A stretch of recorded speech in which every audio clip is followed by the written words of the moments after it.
The radio message came through at 1900 hours, 3 words in German crackling across the static. Panthers nicht zurück, Panthers not coming back. The staff officer stood frozen at his desk, headset pressed against his ear so hard it left a red mark on his temple. He wanted to believe he'd misheard, that the interference had garbled the transmission, that somewhere in the chaos of battle a simple word had been lost or mistaken. But the voice on the other end repeated it, slower this time, each syllable deliberate. Panthers nicht zurück. 18 hours earlier, 78 Panther tanks had rolled out of the depot at dawn, brand new machines, fresh from German factories, the best medium tanks the Reich could build. Each one weighed 45 tons of sloped armor and engineering pride. Each one carried a crew of 5 men who believed in the superiority of German steel. The morning light had caught their camouflage paint, making them look almost beautiful, deadly and beautiful, the kind of weapon that ends arguments before they begin. Now, less than a full day later, only 7 were coming back. The staff officer set down his headset with hands that trembled slightly. He walked to the map room where General Major Friedrich Hoffmann stood studying terrain features with the intensity of a man trying to read his own future in the contour lines. Hoffmann was 52 years old. Before the war, he'd been a professor of mathematics at Heidelberg. He understood the world through numbers and equations, armor thickness measured in millimeters, gun penetration calculated at various ranges, the weight of shells, the speed of traverse, the training hours logged by each crew member.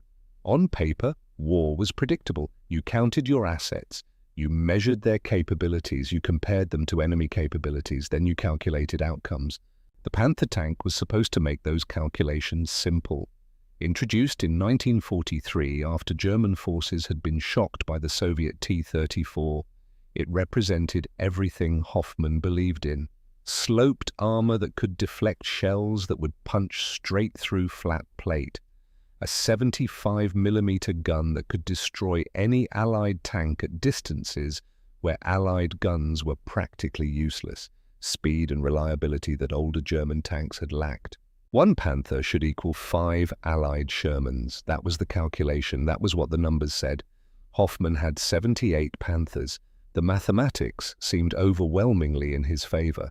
But there was something the numbers hadn't accounted for, something the professor of mathematics had forgotten in all his careful calculations: the human factor. The staff officer cleared his throat. Hoffmann didn't look up from his maps. Herr General, we have received a status report from the forward elements. Hoffmann made a notation on his map with a red pencil. And? Sir, the casualties are significant. Now Hoffmann looked up. His eyes were grey, like winter sky over Prussia. Define significant, Major. The Major had fought in Russia. He'd seen entire divisions destroyed. He'd watched the Wehrmacht bleed itself white in front of Moscow and Stalingrad. He thought he understood what defeat looked like, but this was different. This was 78 of Germany's best tanks sent forward with absolute confidence, only to be systematically destroyed by an enemy using inferior equipment. Sir, we count 7 Panthers confirmed returning to our lines. 22 are unaccounted for. The rest are confirmed destroyed or abandoned. Hoffmann's red pencil stopped moving. For 10 seconds he didn't breathe, didn't blink, just stared at the Major with those grey eyes getting very, very cold. That's impossible. Check the reports again. There must be confusion in the count. Sir, I've verified with 3 separate sources. The Canadians have destroyed our Panther battalion. The Canadians have Shermans. Hoffmann's voice was quiet, dangerous. Shermans cannot kill Panthers, not at these ratios. The mathematics don't allow it. The Major said nothing. What could he say? The mathematics were wrong. The calculations had failed. And somewhere out in the Norman countryside, 71 of Germany's finest tanks were burning. Hoffmann turned back to his maps, but he wasn't seeing them anymore. He was seeing his son. Oberleutnant Werner Hoffmann, 24 years old, tank commander, killed at Kursk in July of 1943 when his Panzer IV had been hit by a Soviet anti-tank round. The shell had penetrated the frontal armor and detonated the ammunition. Werner and his entire crew had died instantly. Friedrich Hoffmann had received the news while teaching a class on probability theory. The irony hadn't escaped him. All the probability in the world couldn't save his son from one lucky Soviet gunner.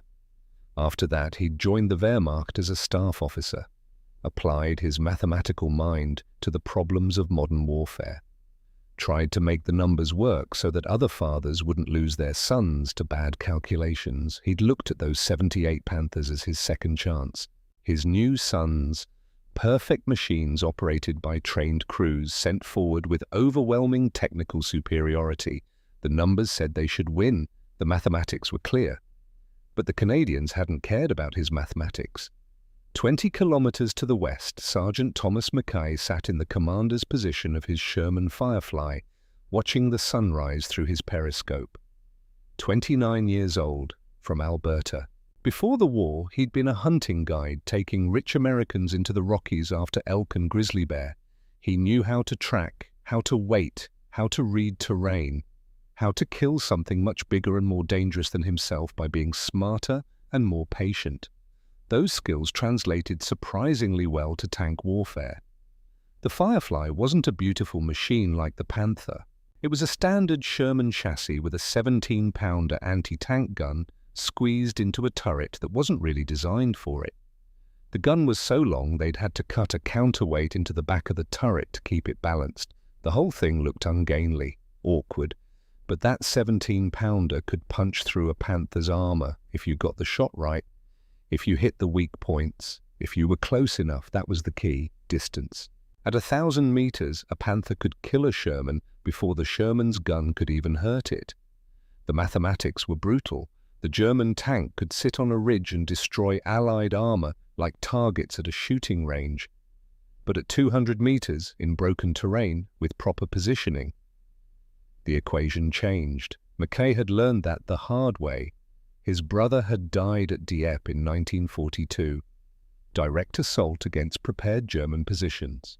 Canadian tanks rolling up onto the beaches, getting torn apart by anti-tank guns that had all the advantages of range and elevation. Michael Mackay had commanded one of those tanks.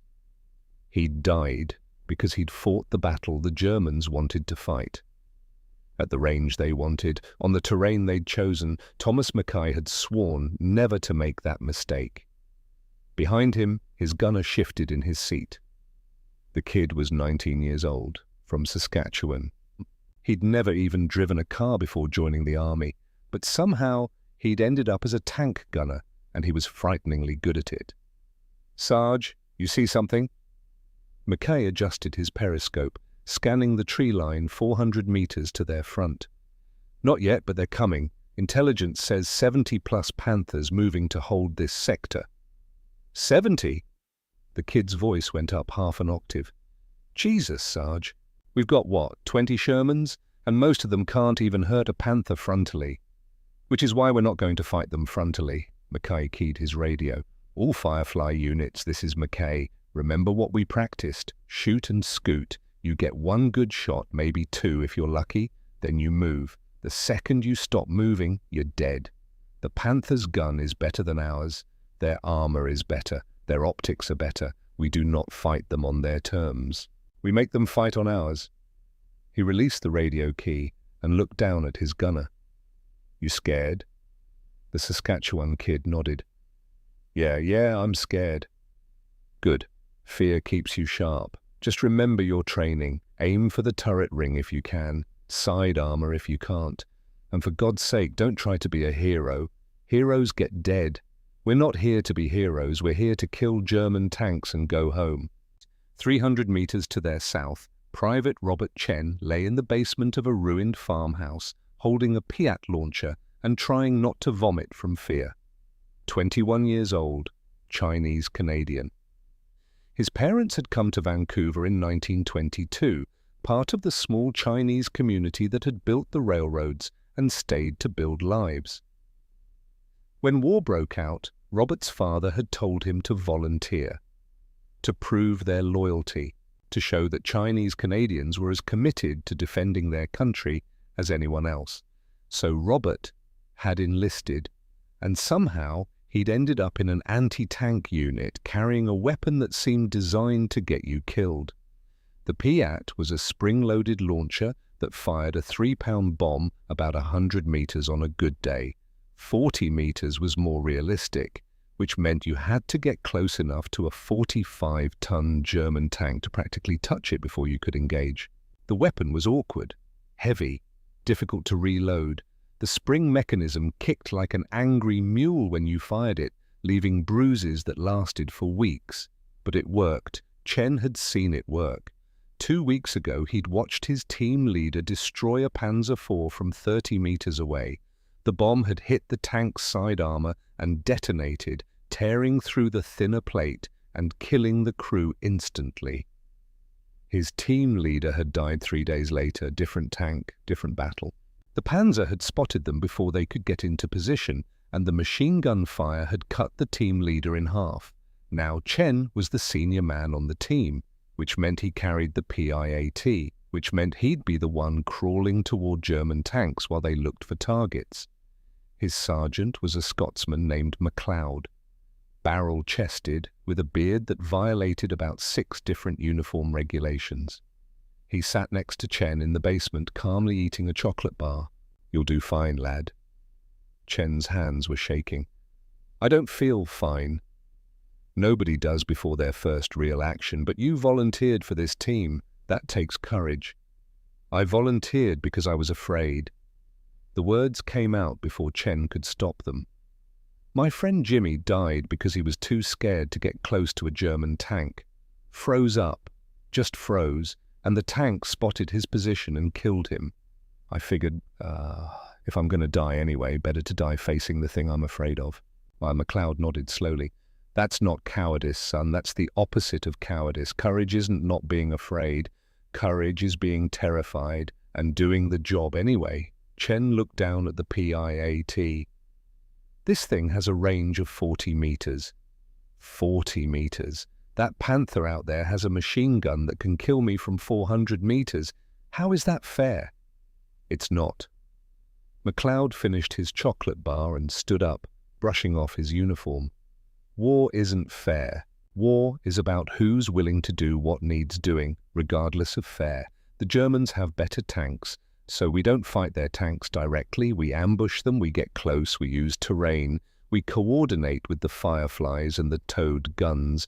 We make it so they can't use their advantages. And if that doesn't work," MacLeod looked at him with eyes that had seen too much death, "then we die, but we die trying. And maybe our death gives the next team the opening they need. That's how wars are won, lad, not by heroes, by ordinary men who keep fighting even when the mathematics say they should lose." Above them, through the broken floorboards of the farmhouse, they could hear the rumble of heavy engines. Distant, getting closer. The Panthers were coming. At 0500 hours, 78 Panther tanks had begun their movement to the front. They'd rolled through the pre-dawn darkness in 2 columns, their commanders standing in open hatches, breathing the cool Norman air and feeling invincible. The crews were young. Most had trained for 6 months on the Panther. They knew the tank's capabilities by heart.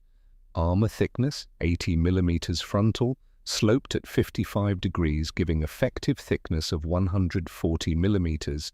Side armor, 40 millimeters, rear 40 millimeters. Turret front, 100 millimeters.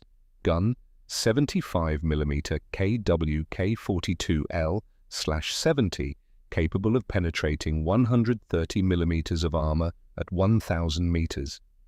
The numbers were comforting, precise, definite. Against them, the Allies had Shermans. Frontal armor, 50 millimeters, barely sloped. Gun, 75 millimeter M3, which could penetrate 70 millimeters of armor at 500 meters. The Sherman Firefly had a better gun, the 17-pounder, but there weren't many of them, and even the Firefly couldn't match the Panthers' combination of armor and firepower. The crews had been told about the ratio: 5-to-1, 5 Shermans to kill 1 Panther, and 4 of those 5 Shermans would be destroyed in the process. It was a joke among American crews, a dark joke. But the Panther crews heard it and felt pride. 5-to-1. That meant each of them was worth 5 Allied tanks. That meant they were special, elite. By noon, the Panthers had reached their assigned positions. 2nd Battalion deployed along a ridge overlooking open farmland to the north, good fields of fire, clear sight lines, perfect terrain for long-range gunnery. 3rd Battalion took positions in and around a small village, stone buildings, narrow streets. Less ideal for tank combat, but the buildings provided cover and the streets created natural choke points that any Allied advance would have to navigate. The commanders reported ready. The crews loaded their main guns, armor-piercing rounds, 75mm shells with tungsten cores that could punch through enemy armor like paper. They waited. They didn't have to wait long. At 12:15, the first Panther exploded. No warning, no sound of an incoming shell. The tank just detonated, turret blowing off in a geyser of flame and smoke. The commander, who'd been standing in his hatch scanning for targets, simply ceased to exist. One moment there, the next moment gone. The other crews stared in shock. What had happened? Where had the shot come from? They scanned the horizon through their excellent Zeiss optics, looking for muzzle flashes, looking for enemy tanks, looking for anything. Nothing. Open farmland, a few scattered trees, some hedgerows in the distance, no visible enemy. Then a second Panther died. This one in the village. Same pattern. Sudden explosion. Turret ripped off. Crew killed instantly. Now the radio chatter started getting frantic. Contact, contact, we're under fire. Where? I don't see anything. Schwarz 4 is destroyed. I repeat, Schwarz 4 is... The transmission cut off as another Panther brewed up, ammunition cooking off, thick black smoke pouring from the hatches. In the operations center, Hoffman listened to the radio traffic with growing alarm. His carefully planned defensive position was coming apart. Panthers were dying, and nobody could identify what was killing them. "Get me a clear picture," he snapped at his operations officer. "How many casualties? Where are they taking fire from?" The major was on 3 different radio sets simultaneously, trying to make sense of the chaos. "Sir, reports are confused. 2nd Battalion reports at least 3 tanks destroyed. 3rd Battalion reports 4. No clear indication of enemy positions." "That's impossible. You can't destroy 7 Panthers without someone seeing where the fire is coming from." "Sir, the crews are reporting hits from unexpected angles, from positions that shouldn't have line of sight, at ranges that seem wrong for the weapons they should be facing." Hoffman stared at his map. The red pencil in his hand had snapped without him noticing. "The Canadians," he said slowly. "What are they doing differently?" The major hesitated. "Sir, the reports suggest they're not fighting the way we expected. They're not engaging at range. They're using close terrain, getting inside our effective engagement distance before opening fire. That's suicide. Our machine guns will cut their infantry apart. Unless their infantry is already in position, hidden, waiting." The major pointed at the map. "Sir, what if they're not advancing toward us? What if they're already there?" Hoffman felt something cold settle in his stomach, a feeling he hadn't had since the day they'd told him about Werner. The feeling that the numbers were wrong, that the calculations had missed something crucial. "How many Panthers have we lost?" His voice was quiet now. The major checked his notes. As of 12:30 hours, confirmed 11 destroyed, 8 more reporting mechanical damage or mobility kills, 19 tanks. In the first hour of engagement, the mathematics were breaking down, and in the Norman countryside, in basements and tree lines and carefully prepared positions, The Canadians waited for the next Panther to roll into their kill zones, proving that sometimes courage and tactics matter more than armor thickness and gun caliber. The sun climbed higher, the day grew hot, and the Panthers kept dying. The village of Saint-André-sur-Orne had once been home to 300 people, farmers mostly, stone houses with slate roofs, a small church with a bell tower that rang every Sunday morning, narrow streets designed for horses and carts, not tanks. Now it was a graveyard. The bombing had come first, Allied aircraft reducing the buildings to rubble, then the artillery, German guns, then Canadian guns, then German again, each side trying to deny the other the position. By the time the fighting moved on, Saint-André was nothing but broken walls and collapsed roofs. Perfect terrain for an ambush. 6 Panthers from 3rd Battalion rolled into the village at 1300 hours. Their commanders were cautious, turrets traversing slowly, scanning the ruins for threats, but they were looking for enemy tanks at medium range, looking for muzzle flashes from anti-tank guns positioned in the open. They weren't looking down, weren't checking the cellars, weren't considering that the real threat might be 40 meters away instead of 400. Robert Chen lay in a basement beneath what used to be a bakery. The floor above him was gone, just broken timber and chunks of masonry. But the cellar walls were intact, and there was a small opening at ground level that gave him a view of the street. Through that opening, he could see the lead Panther. Massive, the size of a small house. Camouflage paint, making it look like it belonged to the landscape. The long gun barrels sweeping back and forth as the commander searched for targets. Chen's hands were slick with sweat on the Piat launcher. Sergeant McLeod was next to him, watching through a gap in the rubble. "Wait," McLeod whispered. "Let him get closer. Let him think he's safe." The Panther rolled forward, 10 meters, 20. Its tracks clanked on the cobblestones, throwing up dust. The engine rumbled, a deep, mechanical growl that Chen could feel in his chest. 30 meters. "Not yet," McLeod breathed. 35 meters. The Panther was angled now, showing its side armor, the thinner plate, the vulnerable spot where turret met hull.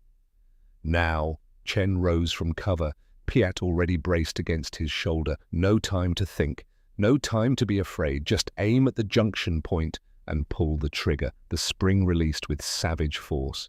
The bomb arced across the 30 meters in less than a second. Chen didn't see it hit. He was already dropping back into cover, McLeod pulling him down as the Piat's backblast filled the cellar with smoke and noise. But he heard the explosion, felt it through the ground, a sharp crack, followed by screaming metal. McLeod risked a look. "Track's gone. He's immobilized." An immobilized Panther was a dead Panther. In the tree line 400 meters west, Thomas Mackay had been waiting for exactly this moment. His gunner already had the Panther in his sights. The German tank's commander was probably trying to figure out what had just happened, where the attack had come from, whether to bail out or fight. He'd never get the chance to decide. "Fire!" The 17-pounder roared. The shell crossed the distance in a fraction of a heartbeat and slammed into the Panther's side armor. At this angle, with the armor already stressed from the Piat hit, the shell punched through. Inside the Panther, the penetration was catastrophic. The shell didn't just make a hole, it sent a jet of molten metal through the crew compartment at supersonic speed. The loader died first, cut in half. Then the gunner, his head simply gone. The driver, trapped in his position at the front, started screaming. The commander managed to pop his hatch and get halfway out before the ammunition cooked off. The explosion lifted the turret 3 feet into the air and dropped it back down at an angle, crushing him between steel and steel. "Reversing," Mackay's driver said, already backing the Firefly deeper into the trees. "Good. Everyone remember, we don't exist. We're ghosts. We kill and we disappear." 8 seconds after firing, Mackay's Firefly was 30 meters back from its original position, hidden behind a different set of trees. 10 seconds after that, German return fire obliterated the spot where they'd been. But they weren't there anymore. The 5 remaining Panthers in the village were now in chaos. Their lead tank was burning, blocking the street. They couldn't move forward, couldn't turn around in the narrow confines, and they didn't know where the attack had come from. The second Panthers commander made a decision. He'd break through, ram the burning tank aside and get his unit out of this kill zone. He never saw the Piat team in the cellar to his right. Different team, different angle. The bomb hit his Panther in the rear quarter, where the engine compartment met the crew space. The explosion wasn't large enough to destroy the tank outright, but it ruptured the fuel lines. Gasoline sprayed across hot metal. The Panther became a torch. The commander got his hatch open, flames already licking at his uniform. He pulled himself out, rolled off the tank, and ran. Behind him, his crew was screaming. One man, the radio operator, managed to squeeze through the belly hatch. The others didn't make it. The third Panther tried to reverse, tried to back out of the village the way it had come in, but reversing a 45-ton tank through rubble-filled streets while under fire from unknown positions is nearly impossible. The commander was so focused on not hitting the buildings to either side that he didn't notice the Canadian infantry team that had circled around behind him. They'd brought a towed 17-pounder anti-tank gun, manhandled it into position. It wasn't elegant, wasn't sophisticated, just 5 men and a gun, doing the mathematics with high explosive shells instead of pencil and paper. The gun fired from 80 meters away. Point-blank range for a weapon designed to engage at 1,000 meters. The shell hit the Panther's thin rear armor and kept going. Through the engine, through the firewall, into the crew compartment. The Panther stopped moving. Smoke poured from every hatch. Nobody got out. The remaining 3 Panthers in the village had seen enough. Their commanders simultaneously gave the order to retreat. Get out. Get back to German lines, live to fight another day. But the Canadians had thought of that too. 2 more Fireflies had been positioned to cover the eastern exit from the village. They'd been waiting in silence, engines off, watching the Germans blunder into the trap. Now they started their engines, traversed their guns, and fired into the flank of the retreating Panthers at ranges where even their inadequate armor could be penetrated. 2 of the 3 German tanks died in the next 15 seconds. Quick, brutal, mathematical. Angles and penetration values and the cold physics of armor-piercing shells meeting steel plate. The last Panther made it out. Its commander drove like a madman, throwing the tank around corners, smashing through fences, doing everything he could to break contact. He made it 200 meters before a Piat team that had been hiding in a roadside ditch stood up and fired at point-blank range. The bomb hit the Panther's track. The tank slewed sideways, dug its nose into a hedgerow, and stalled. The commander was 23 years old. He'd graduated top of his class in tank school. He'd trained for 6 months. He knew every specification of his Panther by heart. None of it mattered. He popped his hatch and saw Canadian infantry closing in from 3 directions. He looked at his crew. The driver was unconscious, head bleeding from where he'd hit the controls. The gunner was crying. The loader was praying. The commander raised his hands and climbed out. Behind him, the village of Saint-André burned. 6 Panthers had gone in. 0 came out fighting. At his command post, Friedrich Hoffmann stood completely still, listening to the radio reports. It was 1400 hours, 2 hours since first contact, and his carefully calculated offensive was dissolving into catastrophe. "Sir," the major's voice was gentle, almost pitying. "We need updated casualty figures." Hoffmann nodded slowly. "Tell me." "As of 1350 hours, we count 47 Panthers destroyed or abandoned, 12 more reporting mobility kills or critical damage, 19 still combat effective." 47, more than half his force, gone in less than 2 hours. "How?" Hoffmann's voice was barely a whisper. "How are they doing this?" The major had been collecting reports from survivors. piecing together the pattern. Sir, the Canadians aren't fighting conventionally. They're using their infantry aggressively to close with our tanks, multiple weapon systems engaging simultaneously from different angles. They're using terrain to negate our range advantage. Our crews report being attacked from positions they couldn't identify until after they'd been hit. Our technical advantages don't matter if we can't employ them, sir. The Major's voice was firmer now. The Panther is designed for standoff engagements, medium to long range, where our gun and armor give us overwhelming superiority, but the Canadians aren't giving us those engagements. They're forcing close-range combat, infantry combat with armor support. And in that kind of fight, he didn't finish, didn't need to. Hoffman walked to the window. Outside, wounded were being unloaded from half-tracks. Men with burns, men missing limbs, crews who'd been lucky enough to escape their tanks before they brewed up. He thought about his son, Werner, burning alive in a Panzer IV at Kursk. Had it been like this, chaos and fire, and the mathematics failing at the critical moment? "I need to see the map," Hoffman said quietly. They spread it on the table. Red marks showing destroyed Panthers, blue marks showing estimated Canadian positions.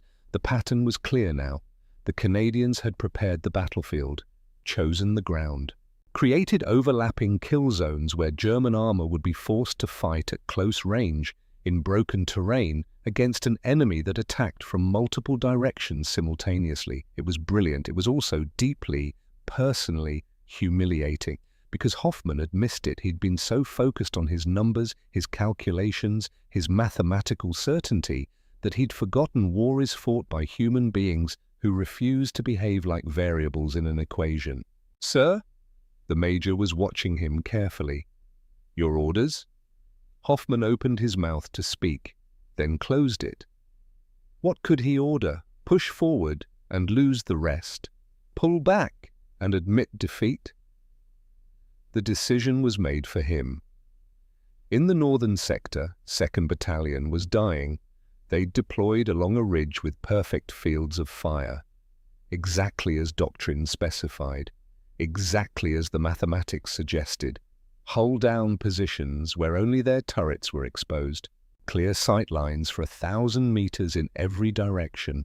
It should have been a shooting gallery. But the Canadians had done something unexpected. They hadn't advanced across the open ground where the Panthers could massacre them. Instead, they'd infiltrated forward the night before. Small teams, infantry with Piats, artillery observers. They'd dug in, hidden, waited. When the Panthers arrived and took their positions, the Canadians were already inside the German engagement range, already in position, already aiming. The first indication something was wrong came when a Panthers commander, standing in his hatch, scanning the area, suddenly jerked and fell back into his tank. Sniper, 800 meters. The commander never knew what hit him. With their commander dead, the crew panicked. The gunner took over, but he was focused forward, looking for enemy tanks on the horizon. He never saw the PIAT team 200 meters to his right, hidden in a drainage ditch. The bomb hit the Panther in the side just below the turret ring. The explosion didn't penetrate, but it damaged the traverse mechanism. The turret locked in place, unable to turn. A Panther that can't traverse its turret is already half dead. Mackay's Firefly had been positioned in a small orchard 1,500 meters back. Too far for accurate fire at that range, so he'd waited, watched. Let the Panthers settle into their positions and start feeling safe. Now he moved forward, carefully, using the terrain, staying in defilade, getting to within 600 meters before his gunner could get a clear shot at the immobilized Panther. Target, tank, side armor, 600 meters. The Saskatchewan kid's voice was steady now.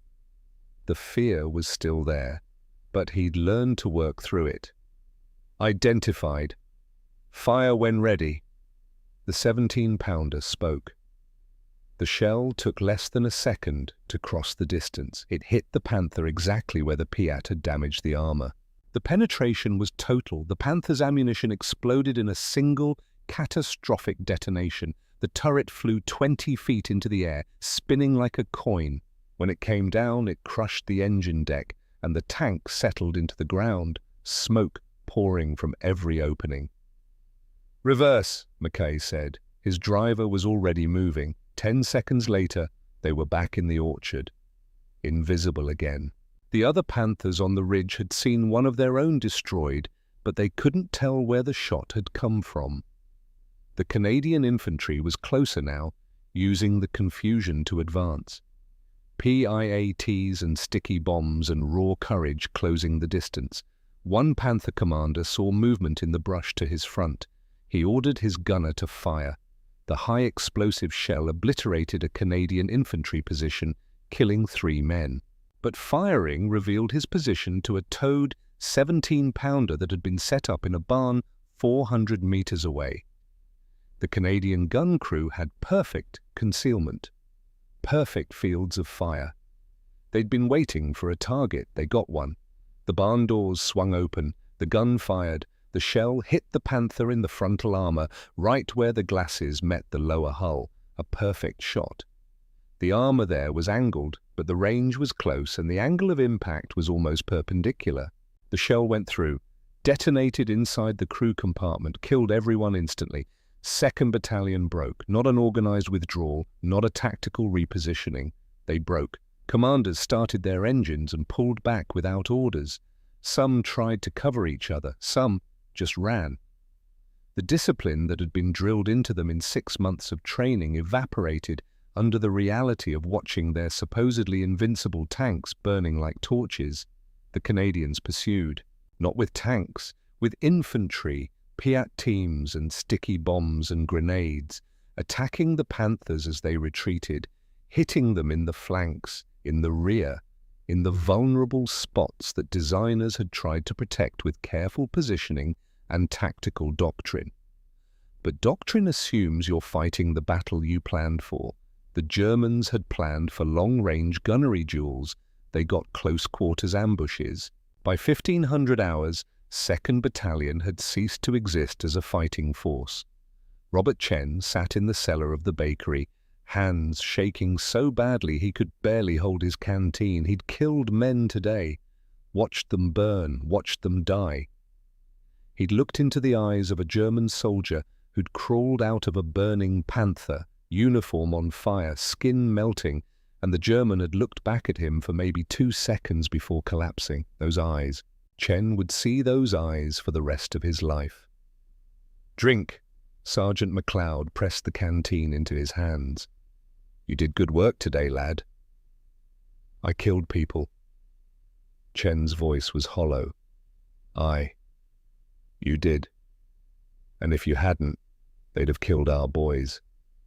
That's the bargain we made when we put on the uniform. We kill so our mates can live. Does it get easier?" MacLeod was quiet for a long moment. "No, it doesn't, but you learn to carry it.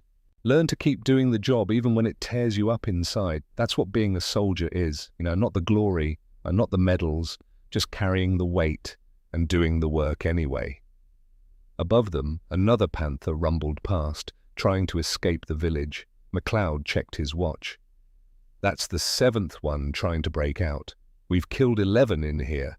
How many you reckon made it through our lines?" Chen shook his head. He'd lost count. "Maybe 2, MacLeod said. "Maybe 3 if they were lucky. This village was supposed to be their strong point. Now it's their graveyard." Outside, they could hear Canadian voices, English and French mixing together. Someone was singing, someone else was crying. The sounds of victory and loss tangled up together. Chen thought about his mother in Vancouver.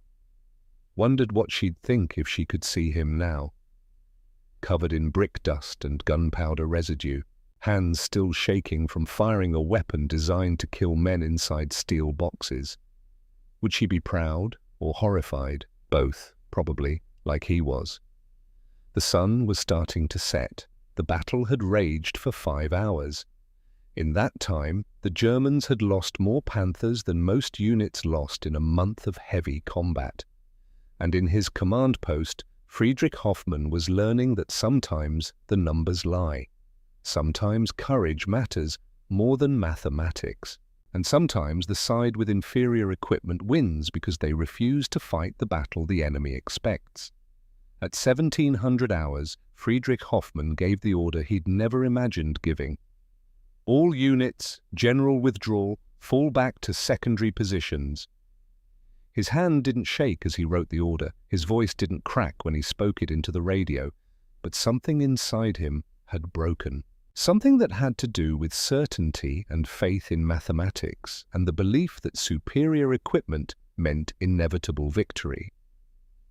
The major stood beside him, face grey with exhaustion. "Sir, we still have 19 Panthers combat effective. We could lose them all." Hoffmann's voice was flat. Dead. "The Canadians have found a way to kill Panthers. They'll keep killing them. Every minute we stay in contact, we lose more tanks we cannot replace. Give the order." The major hesitated, then nodded and turned to the radio operator. Hoffmann walked to the window. Outside, the sun was setting over Normandy. Beautiful countryside, rolling hills and stone farmhouses and hedgerows that had stood for centuries. Now it was a battlefield. Now it was where Germany's best tanks had come to die. He thought about the 78 Panthers that had rolled out this morning. Fresh paint, confident crews, the mathematics on their side. He'd sent them forward believing in numbers, believing in German engineering, believing that technology could overcome human factors. The Canadians had taught him otherwise. They'd taught him that tactics matter more than armor thickness, that aggression can overcome firepower, that ordinary men with inferior weapons can defeat superior machines if they're willing to get close enough, if they're smart enough, if they refuse to be intimidated by specifications and steel. It was a lesson bought with 71 tanks and their crews, a lesson that came too late. "Sir," the major's voice pulled him back. "We're getting reports from the withdrawal. It's not going well." Of course it wasn't. The Panthers that were still alive tried to retreat in good order, tried to maintain formation, tried to cover each other as they pulled back. But the Canadians weren't giving them space to organize. Infantry teams pursued aggressively. Fireflies moved to cutting off positions. Towed guns shifted to cover the likely withdrawal routes. The Germans had lost the initiative, now they were reacting. And in modern warfare, the side that's reacting is the side that's dying. Feldwebel Otto Christoph was 32 years old. He'd fought in Poland, in France, in Russia. He'd survived Stalingrad by the skin of his teeth, evacuated just before the pocket closed. He'd seen the best and worst of the Wehrmacht. He knew what defeat looked like. This was defeat. His Panther was one of 12 trying to withdraw through a narrow valley, the only route back to German lines that wasn't completely blocked. Hills on either side, a road barely wide enough for 2 tanks, perfect terrain for an ambush. Otto knew it was perfect terrain for an ambush. That's why he was terrified.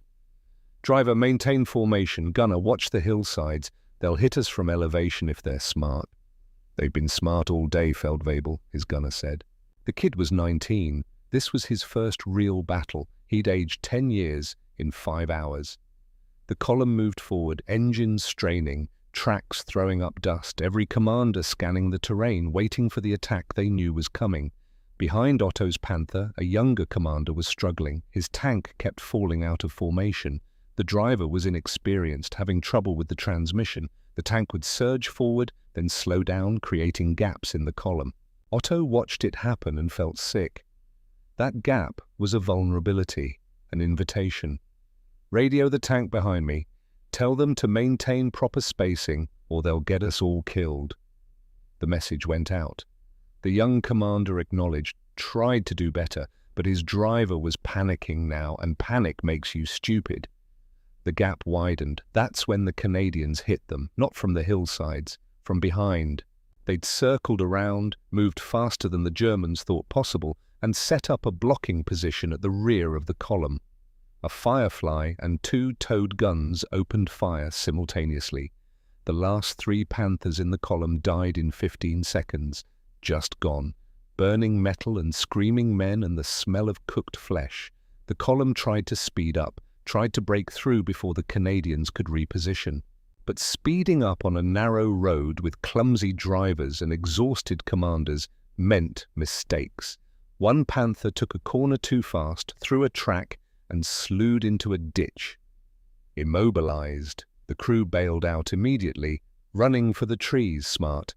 An immobilized tank is a dead tank. The Canadian guns shifted fire to the next target. Otto saw a Panther ahead of him take a hit in the engine compartment. The tank kept moving for maybe 10 seconds, smoke pouring from the vents, then the engine seized and it coasted to a stop. The crew was getting out when the ammunition cooked off. Otto looked away. He keyed his radio. "All tanks, when you clear this valley, spread out. Don't bunch up. Make yourselves hard targets." But there was a Panther between Otto and the valley exit. The young commander with the bad driver, the one who'd been struggling with formation all day. Otto watched the tank ahead of him lurch and stall, watched the driver try to restart. Fail. Try again. Shit, Otto made a decision. "Driver, pull alongside him. We'll shield him while he restarts." "Feldwebel, that will expose our flank." "Do it." Otto's Panther pulled up next to the stalled tank. Otto popped his hatch and looked down at the other commander. The kid was maybe 20 years old, terrified. "Get your driver to calm down and restart properly. You've got 30 seconds. The young commander nodded and dropped back into his tank. Otto scanned the terrain, looking for threats, looking for the Canadians who'd been killing them all day. There, movement on the hillside, a flash of metal. "Gunner, hillside, 10 o'clock, 300 meters.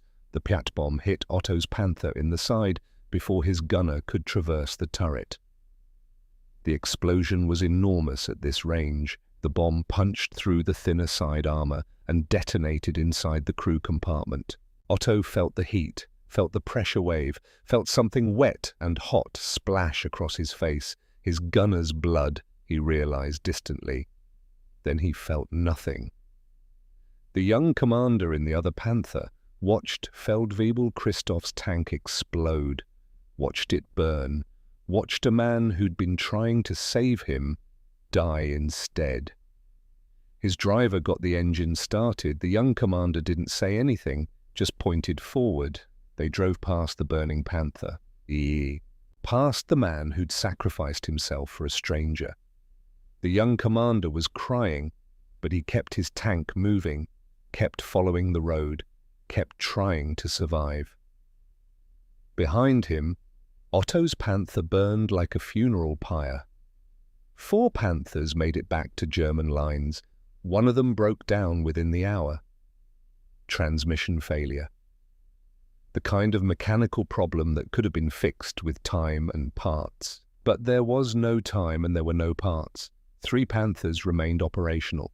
But Hoffman was waiting when they arrived. He'd driven out personally to count them, needed to see with his own eyes what remained of his battalion. 1, 2, 3. He waited, hoping against hope that more would appear, that his count was wrong, that somewhere in the chaos more tanks had survived. But no more came. Then a 4th tank limped in, barely running, smoke trailing from the engine. It made it another 100 meters before the engine seized completely. The crew got out and just sat on the ground, too exhausted to speak. 4 tanks, still mobile. Hoffman walked among the survivors. Young men, mostly, covered in soot and blood and oil, eyes that had seen too much, hands that shook when they tried to light cigarettes. One commander approached him, the young one, the one who'd been struggling with formation. "Herr General." The boy's voice cracked. "Feldwebel Christoph, he'd say, he saved my tank. He pulled alongside to shield us. The Canadians killed him because of me." Hoffman looked at this child in a tanker's uniform, 20 years old and broken. "What's your name, Lieutenant?" Herman, sir. Lieutenant Herman Wolf. How many tanks did you see destroyed today, Herman? I don't know, sir. Dozens. Maybe all of them except us. Hoffman nodded slowly. Feldwebel Christoph was a veteran, a good soldier.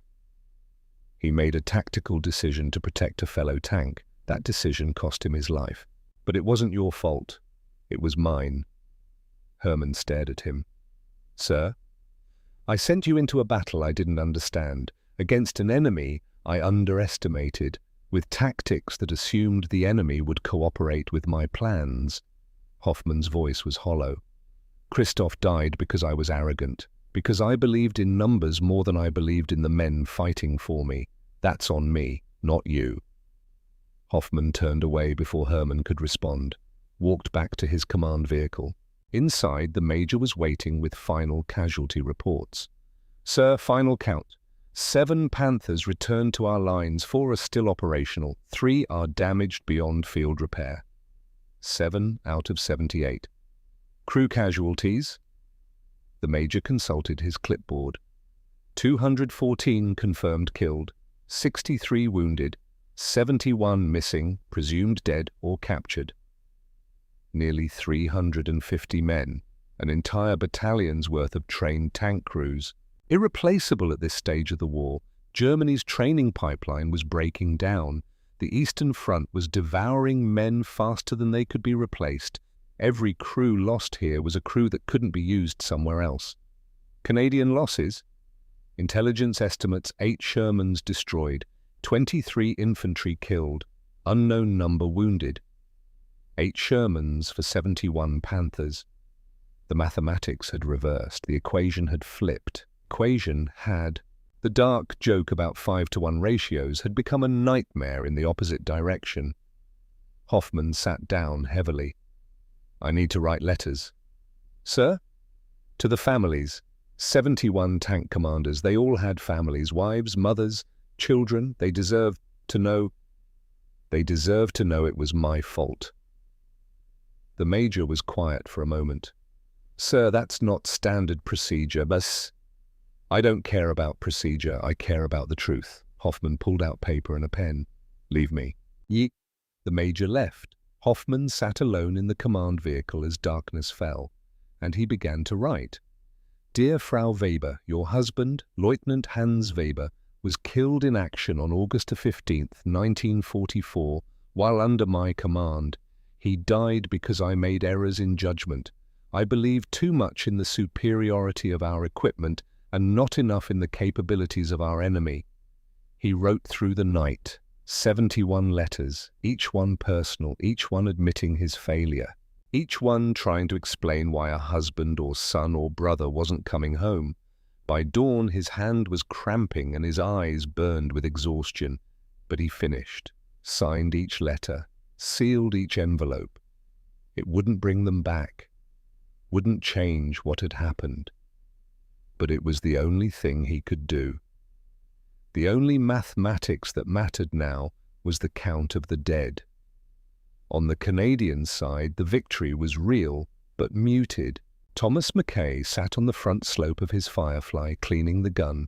His Saskatchewan kid was sleeping in the grass nearby. Exhausted, the kid had killed 7 Panthers today. 7. He'd never driven a car before the war, and now he'd killed more German tanks in one day than most crews killed in a month. Mackay wondered what that did to a person, what it meant to be 19 years old and responsible for the deaths of 35 men. Another Firefly commander approached, older guy, Canadian Scottish regiment. Hell of a day, Mackay. Yeah. We lost Jackson. His Sherman took a direct hit. Him and his whole crew gone. Mackay nodded. He'd known Jackson. Good man. 3 kids back in Ontario. Roberts too, and Finn, and that kid from Newfoundland, the one who couldn't stop talking about fishing. 8 Shermans, roughly 40 men, for 71 Panthers.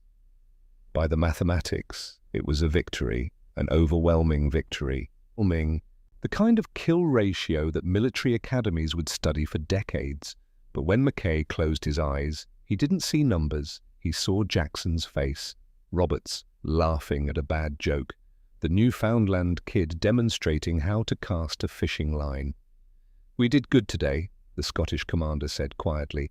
"Proved that tactics can beat technology, that smart fighting can overcome better equipment." "We did," Mackay opened his eyes.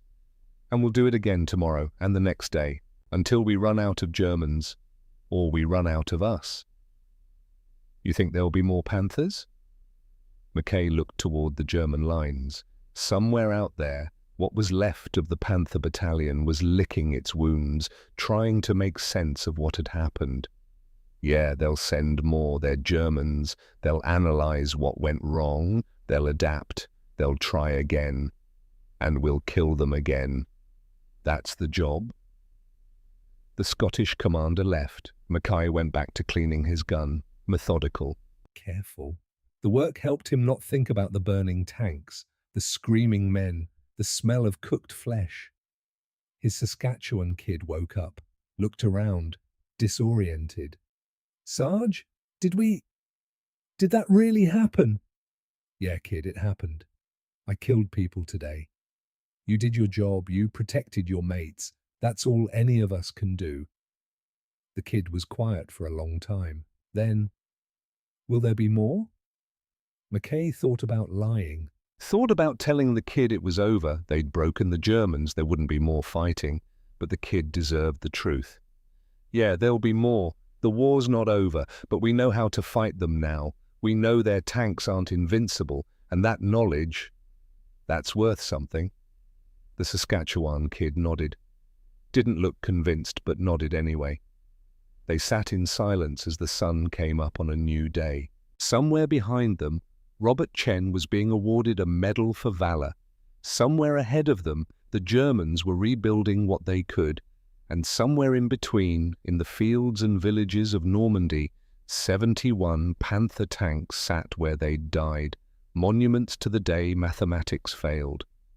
3 decades later, Robert Chen was 62 years old, retired engineer, grandfather of 3.